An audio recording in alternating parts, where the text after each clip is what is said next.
come what may, I'm headed down the right path. I feel so brave, my head held high and I'm showing class. Dreams ignited, every day I truly give my best. I'm thriving excitedly to be the very best version of myself. I'm so bold and I'm so brilliant. I feel amazing, I feel so resilient. I'm so bold and I'm so brilliant. I feel so amazing, I feel so resilient. Welcome back to another impactful episode of the Chundria Brownlow Show. I'm your host, Dr. Chundria Brownlow, and today we're bringing the energy, the empowerment, and the education all in one. My guest today is none other than Keith L. Brown, executive coach and nationally recognized motivational speaker, known as Mr. I'm Possible. And for 25 years, Keith has made it his life's mission to empower minds of all ages and redefine what potential truly looks like. From the classroom to corporate stages, Keith has inspired thousands with his bold message of resilience, cultural pride, and purpose-driven success. Now, whether you're a student, parent, professional, or a dreamer, today's episode is your reminder that your possibilities are endless. Let's dive into the conversation. Keith L. Brown, welcome to the Chundria Show. How are you today? Listen, Creative Chundria, I'm empowered, not devoured. That's right. I love it. I think we're going to get all the sayings and all the affirmations today. So I'm really looking forward to this chat that we have. So did a deep dive on you. You know, you've inspired thousands of people. You have the moniker Mr. I'm Possible. You know, can you take me back to the moment that you realized that your story was meant to empower others? That's an easy question. In terms of the question, when did I get that epiphany that I knew I was called to inspire others in my story? Well, it's a continuum. It's a continuous story. It started when I was a child who was labeled special ed and at risk and a potential menace to society. I remember being in a class of 35 and they took me and they would place me in a class of 5 and I learned that I was small and black and different. Nevertheless, my story was being written in elementary school in special ed when I won a district-wide spelling bee. In middle school in Jamaica, New York, when I won a district-wide speak out contest. And then in high school, when I was voted male most likely to succeed in the class of 86 in special ed. Went on to college, the Savannah State University, shout out to all HBCUs, when I became SGA president, and then graduate school at Georgia Southern University. And then I became an educator who empowered thousands of young people. And then in 2000, I stepped out on faith to leave one school and one classroom to empower the global classroom. And so my story is still being written as we speak as a full-time executive coach, professional speaker who takes individuals from impossible to it's possible, and finally the life-changing I'm possible. So my story is being written every single day. You know, knowing the backstory, and I appreciate your transparency, you know, and it feels like, you know, it supports when you're able to relate so well to so many people. You know, when you share your story, you know, they don't feel like you make yourself feel so relatable that they don't have to feel like when others make them feel low, you make them feel higher. You make them feel good. You make them feel empowered and inspired, you know, and so it's always really powerful to hear the why behind your movement, you know, but you work so closely with schools and educators and families, you know, in your work, and you're a champion for education, you're a champion for youth empowerment, you know, and I know that schools could really benefit for more affirmations, more of this type of programming, which in a lot of underserved communities, you know, there isn't this global type of outreach. You know, what do you believe schools and communities are really missing to support young people, even if they don't have the bandwidth or the capacity or the staff in place? What do you feel like schools and communities could be doing more of, even if there are not enough bodies to do the work? Oh, absolutely. Well, first of all, I'm glad you mentioned that I do serve the mostly the underrepresented, and that's nationally and internationally. You know, I have clients in places like England, and the Dutch Caribbean, all over the world. And so, from my perspective, many of the schools and school districts I serve, they lack adequate funding and resources, but they don't lack the heart. They don't lack the empathy. They don't lack the compassion. And a part of what I do is really grounded in social emotional learning. And that simply means before I get to their heads, I get to their hearts. And so when I go in, like right now, I'm on my back to school tour, and I'm in cities and states across the country on this back to school tour.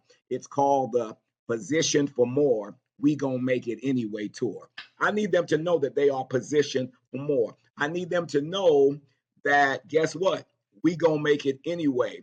In spite of the budget cuts through this present administration, and I will not call any names. I will not even put that on the airwaves, okay? Because this is not that type of show. The Chundria Brownlow Taking Them High show is all about empowerment. And so when I'm going into these districts and I'm speaking to superintendents, I was in a district recently and it was hot in the building. And I let all of them know at this time, I don't need the superintendent. I love you, superintendent. I honor you, superintendent. But right now, I need the maintenance man. See, right now, the maintenance man is the solution. When I need to get to school, I don't need the board members.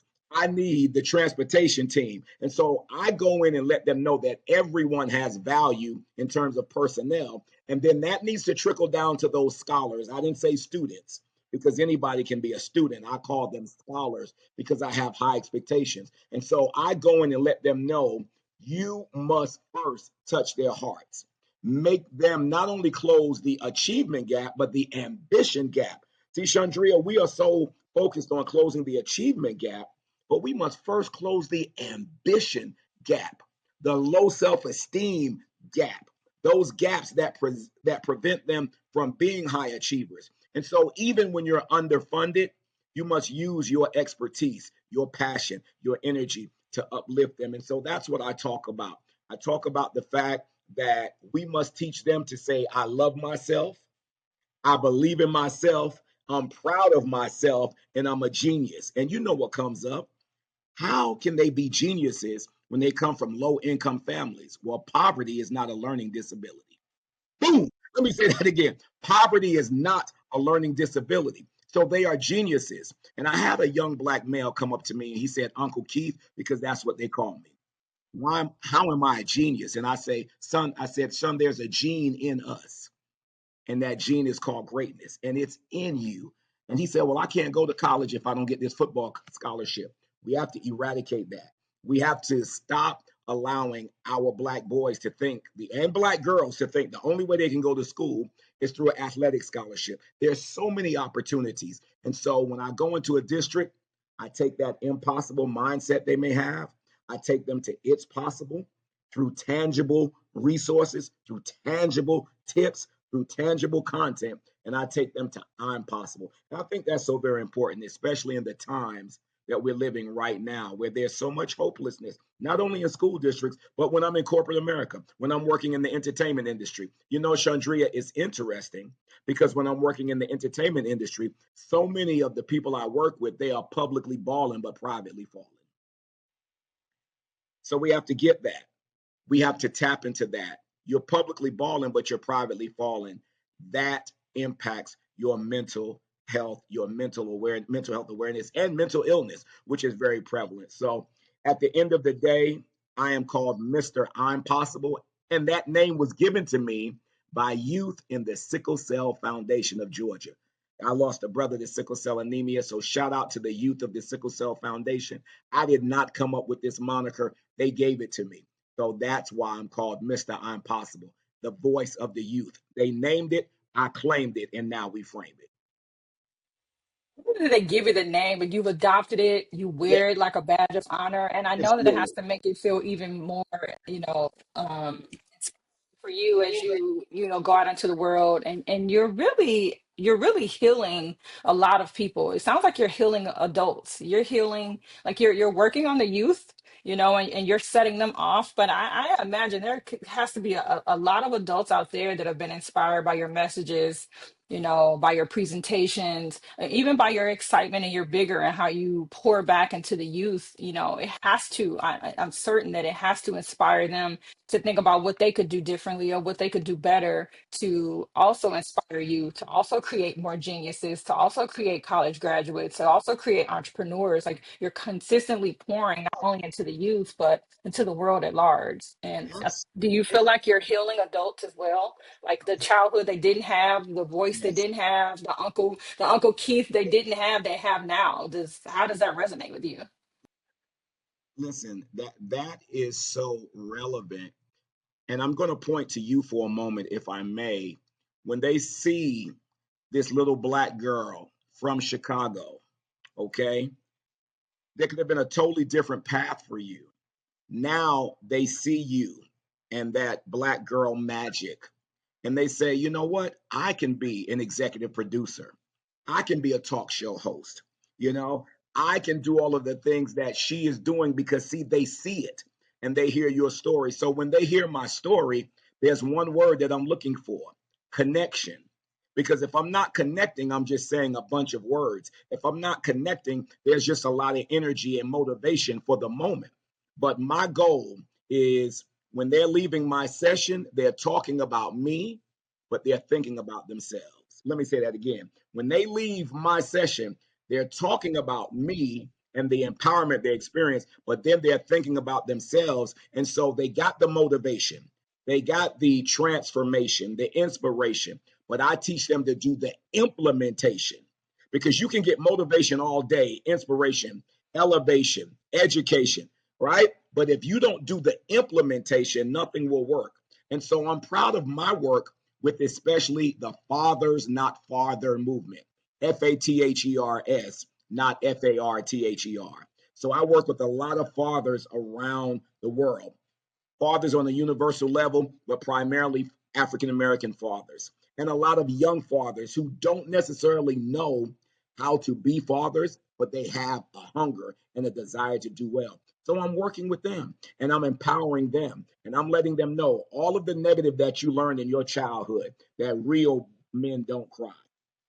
I start there with them because I tap into their emotions. And so I let them know real men do cry, because it's a human emotion. And I teach them, especially not to tell their black sons that real men don't cry, because society is already doing that, especially with our black boys. Chundria, I'm going into schools where black boys are 6 feet tall in middle school, right? And what happens? We do the adultification. And so now they're in some school districts that adultify them. He's 13 years old. He's not an adult. He might be 6 feet, but he's still a child. When I'm working with single moms, and let me say this, all single mothers out there listening, your children don't come from a fatherless home. They come from a mother more home. Let me say that. Shout out to all single mothers. And so when I'm talking to them, I encourage them not to tell their 8 and 10 years old sons that you're the man of the house. It's not possible. He's 8 years old. He's 10. He's 12. Allow him to grow. He's an intricate part of the family, but he's not the man of the house because he hasn't even developed yet. And so I talk to those fathers then about our four principles. We must reflect our children. We must protect our children. We must respect our children and never neglect our children. And even when you and that mom are no longer in a relationship, you must remain in relationship with your children.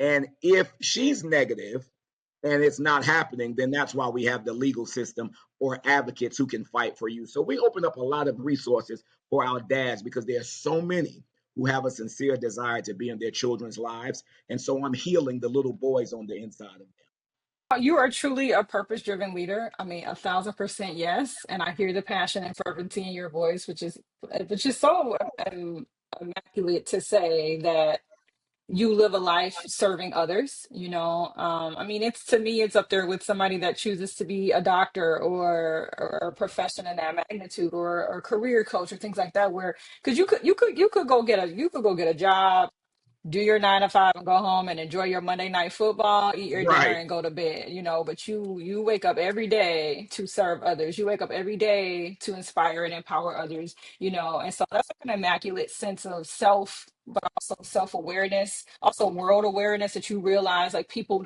there's a need, and I'm going to go out, and there are more people that have need than there are people that can fulfill that need, and there are people that can empower and inspire. And so when I'm listening to you, I wonder like how you're aligning your work with your own evolution, because you say you're continually evolving. You may not be perfect, and who is, but like I'm also curious about what you're passionate in building now. Like where do you've been in the game 25 years. Where do Yes. you hope to build or plan to build 25 years from now? 10 years from now, 5 years from now, like you've accomplished so much. Where do you have your sights set on now? Well, right now, other than the Fathers Not Father program and the Position for More coaching program, because we're building speakers who are going to be global. We also have the Uncle Keith's Kid Author Scholarship. Oh, I'm so proud of them.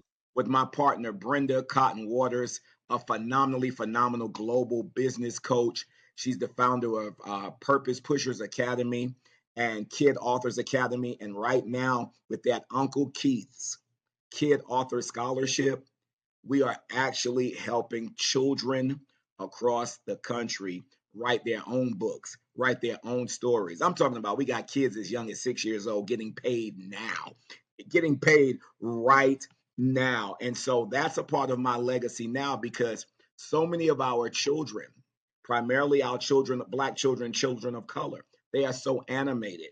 And I was animated in elementary school, and that's why I was labeled special ed, because they said I talk too much. Now I get paid well to talk. And so it is so important that we give them their voice. And a lot of times they want to write, they're so creative. So I say, I'm building up those parents to build those children. When they tell me, Shaquille he keeps hitting the kitchen table every night. He has this fork and this spoon, and he keeps banging on the table. I said, Mom, that's a world-class drummer, baby. You better go to Goodwill and get a drum set. She already said she can't afford that drum set from one of those other manufacturers. I said, go to Goodwill and get you a drum set. Go to a local school, go to the band room and see if you can purchase a used drum from that same school where your child goes. They might even give them the drum. So just like I tell parents to tap into their passion, I'm telling parents, what is your child's passion? You're upset that your daughter is singing in the house all time of day, that she's a world-class singer. That's what happened with me. That's what happened with me. This is my story of talking too much, but that's all God gifted me with. Much more, but primarily the gift to speak and to heal and to serve. So let me say this, Chundria. I have a motto called have the nerve to serve. Have the nerve to serve, because you, being a woman of service as well, you know that the majority of the people we serve don't always appreciate it. And so that's why you have to it takes nerve to serve. But while I'm serving, I understand that I've been called to build wealth as well. And so I'm going to be unapologetic about building wealth, because yes, we have the Uncle Keith's Kid Scholarship Program for the kid authors. I give out book scholarships to countless numbers of youth every year, over $30,000 in the since 2010, just book scholarships for them going to college. But what if I was able to finance their 4 years? What if I took 10 young Black men and young women and I was able to finance their college education and write a $200,000 check to those institutions collectively? That's why I want to build wealth, not just for me, because if it were just for me, then I'm successful. But when I'm uplifting others, then I'm significant. Your service is admirable, and on behalf of the globe, on behalf of schools, educators, parents, the youth, I say thank you. Mm, For your mm. service and for dedicating your life to the needs of others. If you, Thank you. I know you, I can't imagine you hear it enough, and so I want to say it to you today. Thank you for every book bag, Yeah.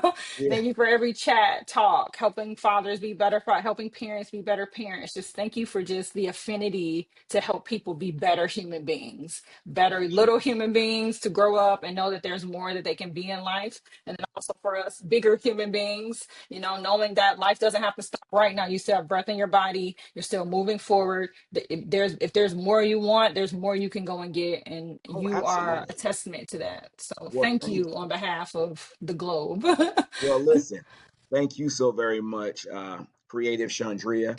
And I do want to say this because I do this with children and youth and families. I want you to know the C is for creative, the H is for honorable, the U is for unique, the N is for noble, the D is for dynamic, the R is for resilient, the I is for innovative, and the A is for artistic. You're shining in so many arenas. I would be remiss if I left your show without letting them know that in my family we have two things: God and a therapist.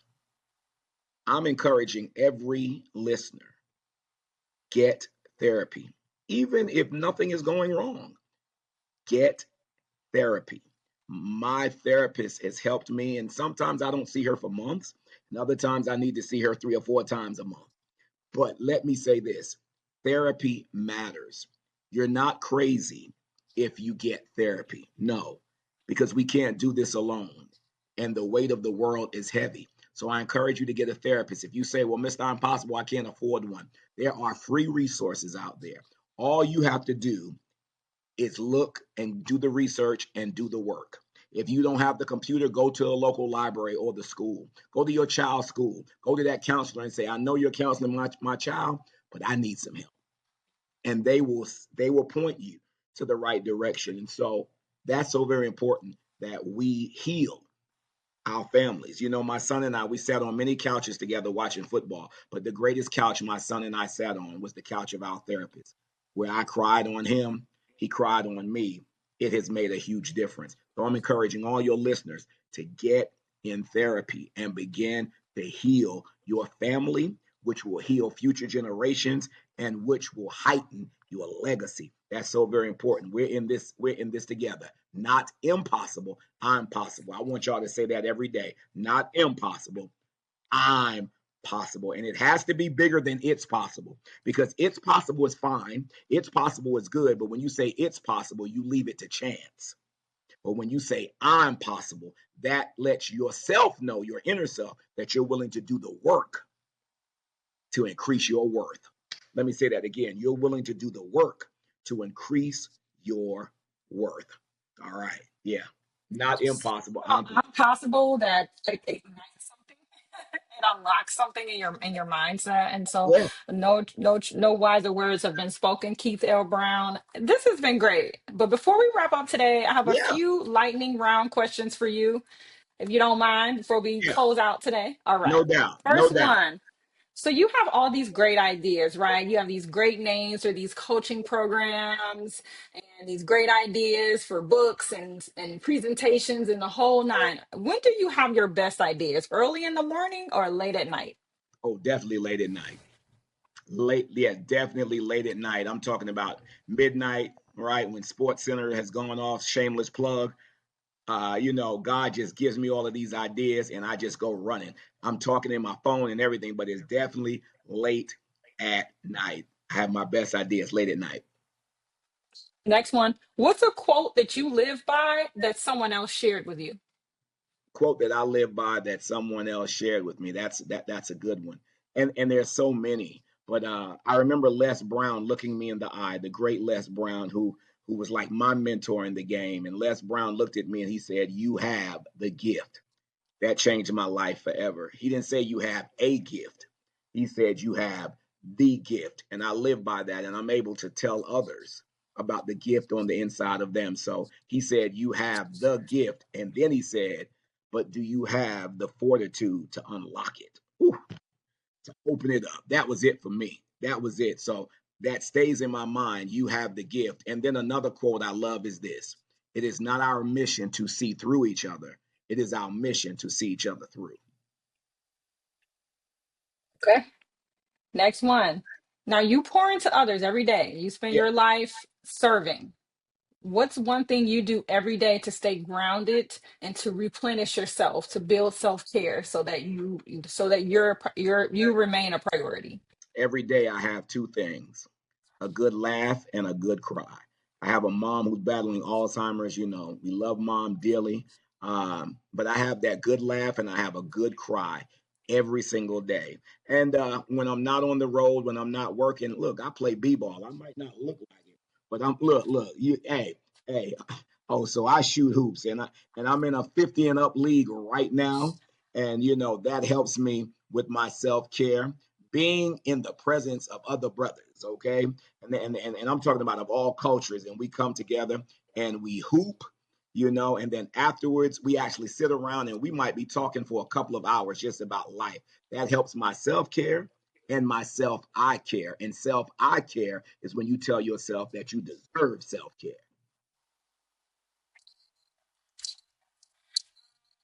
Now, if you can narrow down to one, I understand, but what's a song that instantly motivates you? Rise Up by Andre Day. That's good. That's a real Yeah, good one. Rise Up. Definitely. Yeah. But yeah. Now my opening has always been Hustling, the instrumental by Rick Ross. Okay. Okay, because then I start flowing. I start flowing You'll from it. get everybody pumped with that coming to the Oh, speakers. when I come out, man, I come out with it. So yeah, absolutely. All right, last one. If your younger self could see you now, what would little Keith L. Brown say? I'm glad you followed the path that I started. I'm glad you followed the path that I started.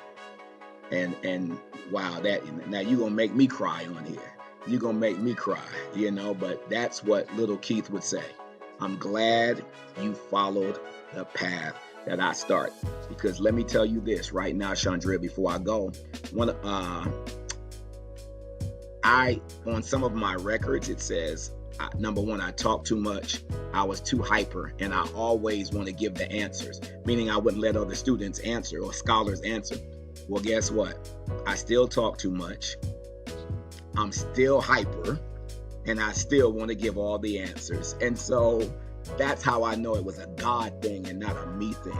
Because the same thing that they wrote on my records when I was 5 years old, in my 50s, they would write the same thing on the same record. So that lets me know it was a divine calling, and I'm divinely walking in it boldly without being apologetic. You tell little Keith, hold on, it gets greater. Thank you so much. Keep talking. Yeah. Keep talking. It's okay. Yeah, keep talking. A powerful conversation with Keith L. Brown today. His words are a call to action to rise, to reimagine, and to reclaim the narrative of our own lives. If Keith's message lit a fire in you, don't keep it to yourself. Share this episode, tag a friend, and keep the conversation going. Until next time, I'm Dr. Chundria Brownlow, reminding you to lead with purpose, live with passion, and always believe in what's possible. Come with me, I'm headed down the right path. I feel so brave, my head held high and I'm showing class. Dreams ignited, every day I truly give my best. I'm thriving excitedly to be the very best version of myself. I'm so bold and I'm so brilliant.